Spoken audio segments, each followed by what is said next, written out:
Bonjour et bienvenue sur Médien TV. Kigali, la capitale du Rwanda, accueille depuis dimanche une retraite ministérielle sur l'agenda 2063 de l'Union africaine. Cette rencontre qui se clôture aujourd'hui est aussi l'occasion d'évoquer la réforme de l'institution panafricaine ainsi que la gestion des conflits sur le continent. On en parle avec notre invité. Il s'agit de Mohamed Chkoundi, spécialiste de la gouvernance en Afrique. Bonjour à vous, Mohamed Chkoundi, et merci d'avoir accepté notre invitation.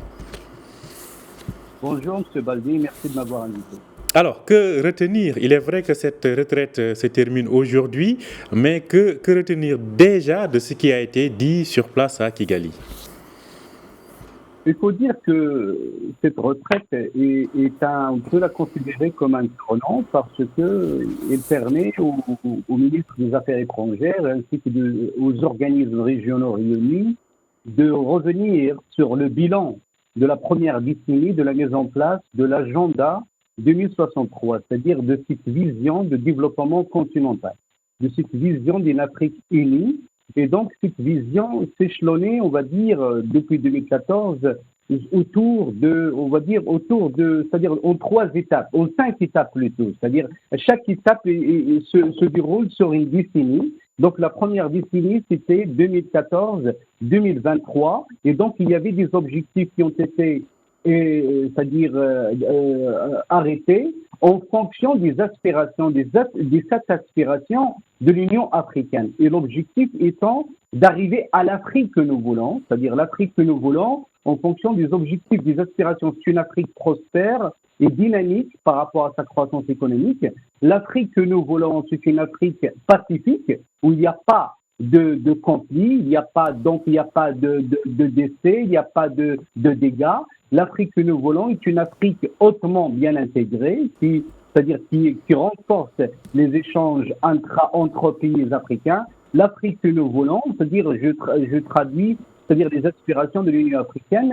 L'Afrique que nous voulons, c'est une Afrique qui a une voix qui porte au niveau international et donc qui est dynamique au niveau des relations internationales. Et donc, l'objectif de cette retraite, c'était de revenir sur le bilan, dire ce qui a été fait, sachant que l'évaluation d'étapes, c'est-à-dire une politique d'évaluation s'impose au sein de l'Union africaine et certains organismes régionaux, à l'instar de la Commission de l'Union africaine, à l'instar aussi de la CEA, à l'instar de la BAD et à l'instar aussi c'est-à-dire de cette institution phare, à savoir l'Agence de développement de l'Union africaine.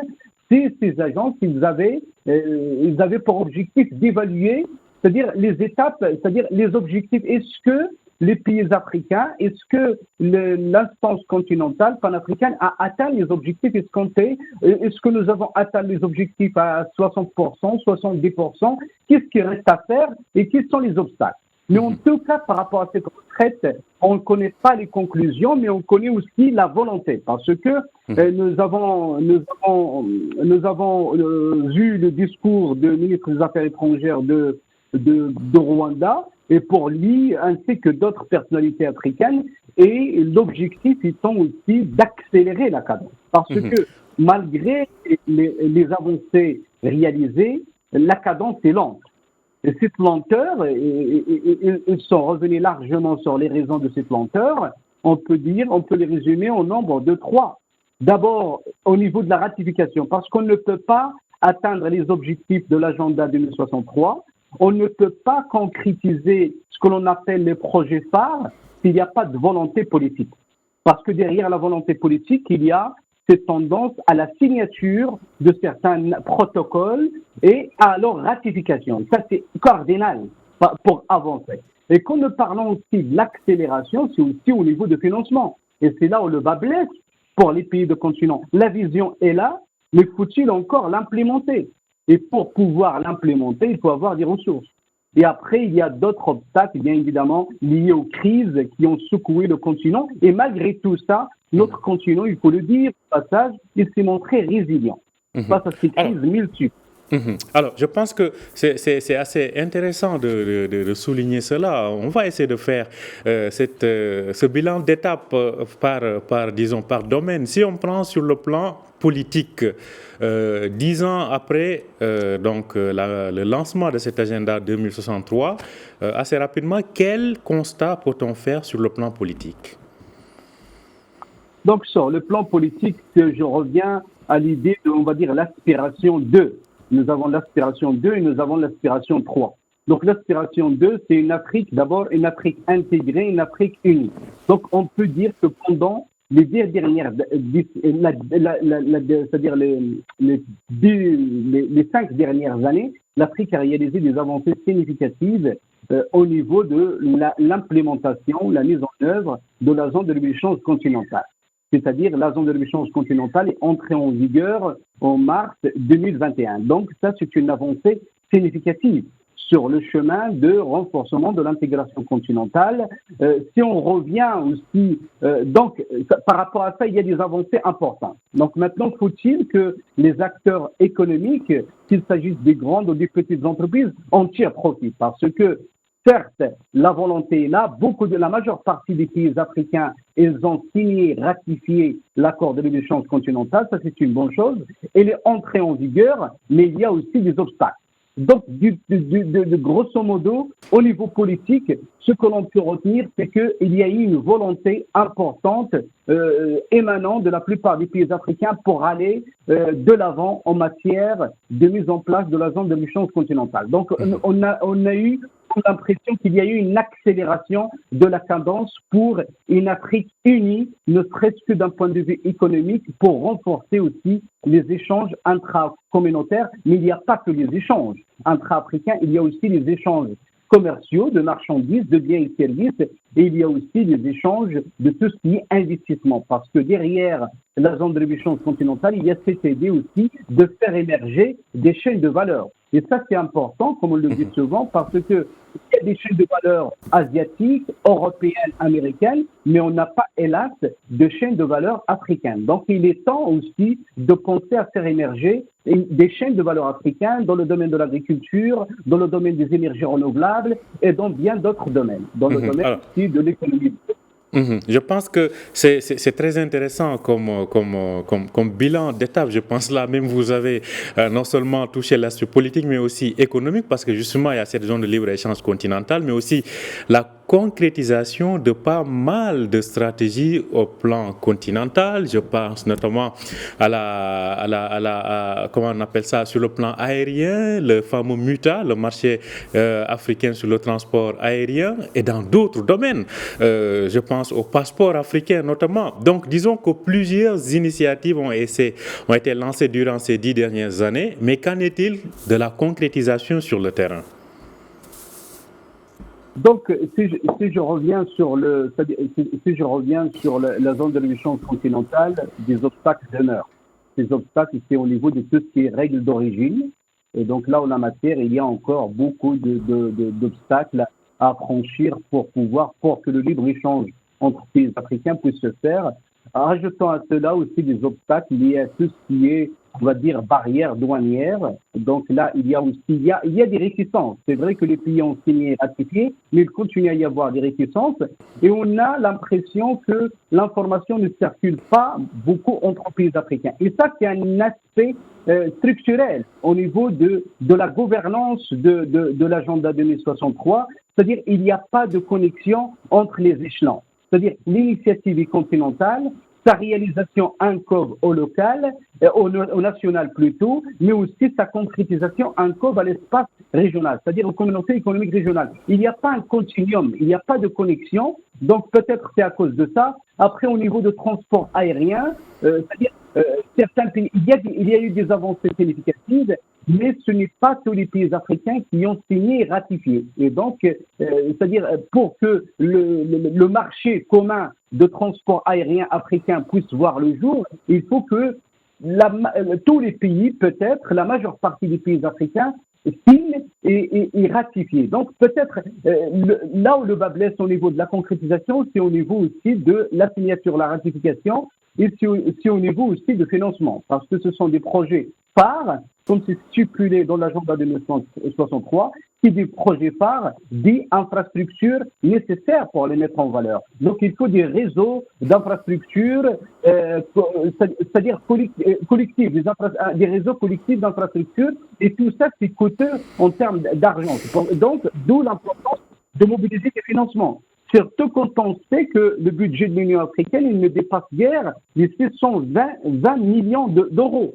Donc c'est vraiment assez maigre, et d'autant plus que ce budget est éparpillé parce que parfois il est alloué à plusieurs secteurs, parce que on essaye de concrétiser les 7 aspirations à la fois. C'est vrai que avec la réforme de la commission Kagame, on a essayé de dire que dorénavant il faut travailler sur la base par priorité, mais quand même il y a beaucoup de secteurs qui s'imposent, donc il faut les financer. Et parfois il y a parfois certains secteurs qui exercent un effet d'éviction sur d'autres secteurs. Justement, vous avez évoqué cet aspect relatif au financement. On se rappelle bien évidemment de cette réforme avec l'introduction de cette taxe sur les importations quelques années après. Qu'en est-il, elle aussi, de sa mise en œuvre, ou plutôt de l'autonomie financière de l'Union africaine? Il faut dire que depuis la réforme de la commission Kagame, en termes d'autonomie financière de l'Union africaine, il y a eu beaucoup d'avancées significatives. D'abord, par rapport à la contribution des États membres, ça c'est important. Par rapport aussi à la collecte de ce qu'on appelle la taxe cabercois, ça c'est important, parce que beaucoup de pays se sont engagés. Il y en a qui ne se sont pas encore engagés, mais ça viendra. Donc, qu'est-ce qu'on peut dire globalement? Donc, déjà, au niveau du budget de fonctionnement de l'Union africaine, elle est financée à 100% par le concours, par la contribution des États. Ça, c'est fondamental. Après, de l'autre côté, au niveau maintenant du budget d'équipement, c'est-à-dire ce qui nous intéresse le plus, c'est comment on va faire pour atteindre les aspirations et pour réaliser, concrétiser les objectifs qui nous permettent d'atteindre ces aspirations. Et donc, et l'idée derrière, c'est de permettre à l'Afrique d'avoir une voix au chapitre au niveau international. Et donc, d'où l'importance d'assurer un autofinancement, c'est-à-dire de financer ces projets phares par nos propres moyens. Donc, en la matière, on peut dire qu'il y a eu des avancées à partir du moment où maintenant 40% de ces programmes sont financés par le propre budget de l'Union africaine, grâce à la taxe dont nous venons de parler et grâce au concours des États. Les 60%, hélas, l'Union africaine continue à compter bien évidemment sur l'aide internationale pour pouvoir concrétiser sa vision liée à l'agenda 2060. En tout cas, c'est des précisions importantes et j'espère que dans les années à venir, ce financement pourra être parfaitement et disons intégralement pris en charge par les États africains. Alors, l'Union africaine, par rapport à ces troubles politiques que l'on voit à travers le continent, surtout en Afrique de l'Ouest, avec la multiplication des coups d'État, alors justement, quel rôle pour l'Union africaine dans tout ça, 10 ans après le début de l'agenda 2063, et on se rappelle que l'objectif est de faire taire les armes en Afrique. Oui, surtout quand je suis en train de lire l'aspiration 4 de l'agenda 2063 de l'Union africaine, et une Afrique vivant dans la paix et la sécurité. Donc ça c'est primordial, parce qu'il n'y a pas de développement sans sécurité, et ça, la plupart des pays africains l'ont compris. Mais hélas, notre continent continue à être secoué par des conflits, par des problèmes d'insécurité, par le terrorisme qui sévit dans beaucoup de parties en Afrique. Donc on peut dire, par rapport à l'objectif de faire taire les armes, certes il y a une volonté qui est là, liée par la réforme de Conseil de paix et sécurité, parce que c'est le bras droit de l'Union africaine pour pouvoir faire taire les armes, pour pouvoir mettre en place une approche d'abord anticipative ou préventive, afin d'empêcher l'éclatement de certains pays. Mais quand même, par rapport à cette aspiration, je crois que le chemin reste long. Et là, on peut fournir certaines explications. Il y a d'abord des crises qui ont secoué le continent et qui ont renforcé la vulnérabilité de certains pays. La vulnérabilité, on peut dire, institutionnelle, la vulnérabilité économique et sociale. Il y a la deuxième explication, c'est que l'approche qui a prévalu jusqu'à maintenant en matière de lutte contre l'insécurité grandissante en Afrique, pour faire taire les armes, est une approche exclusive. C'est-à-dire que c'est une approche sécuritaire, si je me permets de m'exprimer comme ça, tout simplement parce que alors que l'insécurité se nourrit d'un ensemble de variables, se nourrit de la pauvreté, se nourrit de la fragilité sociale, se nourrit de la vulnérabilité et ainsi de suite. Il se nourrit des tensions géopolitiques un petit peu, parce que l'Afrique, il ne faut pas l'oublier, est redevenue, hélas, le champ de bataille peut-être d'une nouvelle guerre froide. Et donc, tous ces éléments-là, c'est-à-dire rendent l'Afrique vulnérable et l'empêchent d'atteindre ses objectifs liés à la réalisation de tout ce qui est promotion de la sécurité. Donc maintenant, qu'est-ce qu'il faut faire? Et c'est là où c'est important. Il faut c'est-à-dire faire en sorte que les 7 aspirations de l'Union africaine communiquent entre elles, parce qu'ils sont totalement interdépendants. Quand j'explique l'insécurité par la pauvreté, donc là, je fais communiquer l'aspiration 1, une Afrique prospère par rapport à la croissance économique, et l'aspiration 4, une Afrique marquée par la sécurité, la promotion de la paix, et ainsi de suite. C'est-à-dire qu'il faut qu'on arrête, il faut qu'on sorte de ce schéma qui consiste un peu à traiter ces aspirations d'une manière distincte. Il faut épouser et mettre en place une approche holistique, c'est-à-dire une approche multidimensionnelle qui associe ces éléments-là. Parce que quand je vais dans un territoire où la population est déjà vulnérable et est déjà très pauvre, cette population devient la proie facile de tout ce qui est mouvement terroriste. Donc, l'approche de sécurisation, l'approche de promotion de la paix et la sécurité devrait tenir compte de toutes ces dimensions. Il faut investir dans le renforcement des capacités, investir dans le développement, et là nous retrouvons aussi l'esprit de la zone de l'échange continentale, c'est-à-dire quand les pays africains échangent entre eux, ça permet une amélioration de pouvoir d'achat, parce que ce sont des échanges qui se font entre pays géographiquement proches. Donc, ça rejaillit positivement sur la population. Ça améliore ses conditions de vie. Je suis en train de dire qu'il faut sortir d'une approche un peu strictement sécuritaire pour aller vers une approche un peu d'abord développementique. Parce que l'insécurité, ça relève de l'urgence, le développement relève de long terme, et il faut lutter contre l'insécurité par la promotion du développement. Et ça, c'est capital. Alors, une dernière question, c'est par rapport aussi à l'influence de l'Union africaine, parce qu'avec la réforme, depuis l'instauration de l'UA en 1999 et son entrée en vigueur en 2021, on se pose la question de savoir si l'institution a gagné en influence et en capacité d'action sur le continent. 10 ans plus tard, depuis donc le lancement de l'agenda 2063, il y a de cela 10 ans, que retenir sur cet aspect-là? Assez rapidement, il nous reste à peine 2 minutes. Oui, je crois que oui, l'Union africaine a gagné en action. Il y a beaucoup d'exemples dans le monde. Nous avons traité ici de cas de la zone de l'échange continentale. On peut traiter de la mise en place, on peut parler de la mise en place d'une agence pharmaceutique de médicaments typiquement africaine. On peut parler aussi d'autres exemples liés à tout ce qui est infrastructure commune, par rapport à tout ce qui est transport de gaz, par rapport à tout ce qui est approche commune concernant la lutte contre la pauvreté, la lutte contre l'insécurité. Donc oui, et aussi par rapport à l'aura, à la voix de l'Afrique au niveau international. L'Afrique a gagné en termes d'influence, d'abord au niveau du continent, parce qu'il y a une volonté émanant de la plupart des pays africains, les pays de l'Union africaine, d'aller de l'avant en matière de renforcement de l'intégration continentale et en matière aussi c'est-à-dire pour faire en sorte, nous avons vu la réunion qu'il y a eu récemment, qu'il y a par rapport au changement climatique, l'Afrique essaye de porter sa voix, c'est-à-dire l'Afrique essaye d'imposer son rythme,